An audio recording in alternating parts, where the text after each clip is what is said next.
From the National Newsroom of the Canadian Press, I'm Karen Rebo. Today marks the first full day of the spring federal election campaign. The country's party leaders and hundreds of candidates will embark on a campaign already heavy on the theme of Canadian unity. The leaders of the three biggest parties are promoting themselves as the best positioned to handle the economic and sovereignty threats coming from U.S. President Donald Trump. Liberal leader Mark Carney will try to inject some Canadian symbolism and pride to his campaign today with a stop in Gander, Newfoundland. That's the town that came to the aid of thousands of foreign travelers when all flights were grounded after the terror attacks of September 11, 2001. Conservative leader Pierre Poilievre and NDP leader Jagmeet Singh will both campaign in the seat-rich Greater Toronto area. At a rally last night in Toronto, Poilievre told a crowd he will fix the immigration system and he'll bring down the cost of living. He said after 3 terms in government, the Liberals have ruined the economy. They sent our jobs south and pushed our economy under the American thumb. My little boy understands something the Liberals do not, which is that in baseball and in politics, it's 3 strikes and you're out. Bloc leader Yves-François Blanchet will campaign today in Quebec City. Canada's oldest company will begin liquidating most of its stores this morning. Hudson's Bay says all but 6 locations will be selling off their inventory, and it aims to wrap up the liquidation by June 15th. Gift cards will be accepted until April 6th, but loyalty points cannot be used. The 6 stores omitted from the liquidation sales include 3 in the Toronto area and 3 around the Montreal area. Hudson's Bay filed for creditor protection earlier this month, saying it was facing financial difficulties stemming from lower consumer spending, reduced downtown store traffic, and Canada-U.S. trade tensions. Michelle Zedekian, The Canadian Press.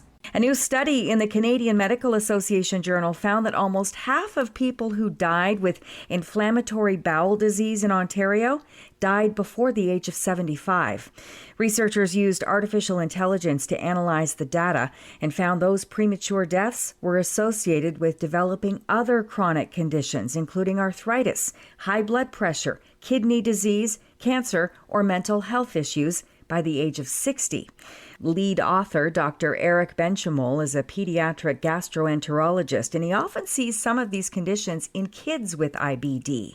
We see arthritis, we see mood and anxiety disorders in kids with IBD, and teens with IBD are much more likely to have anxiety and depression than their peers.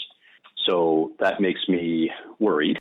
He says the study shows the need to identify and treat other chronic conditions early in IBD patients. This is the Canadian Press. In sports, Scotty Barnes had 22 points, but the Toronto Raptors came out flat in a 123-89 loss to the San Antonio Spurs.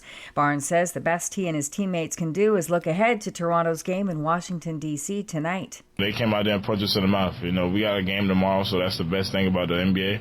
We got another game tomorrow where we can go out there and try to prove ourselves again. In NHL action Sunday, the Vegas Golden Knights scored 3 unanswered goals in the first period, then coasted to a 4-2 win over the Tampa Bay Lightning. The Knights increasing their lead atop the Pacific Division to 5 points over the Edmonton Oilers. Ryan McLeod had a goal and 3 assists to lead the Buffalo Sabres to a 5-3 matinee win over the Winnipeg Jets. Another year, another World Women's Curling Championship for Canada's Rachel Homan. The Ottawa-based team defeated Switzerland 7-3 in South Korea for a second straight global title. From the Canadian Press, I'm Karen Rebo. Thanks for listening. Don't forget to follow and subscribe. For more of today's top stories, visit thecanadianpressnews.ca.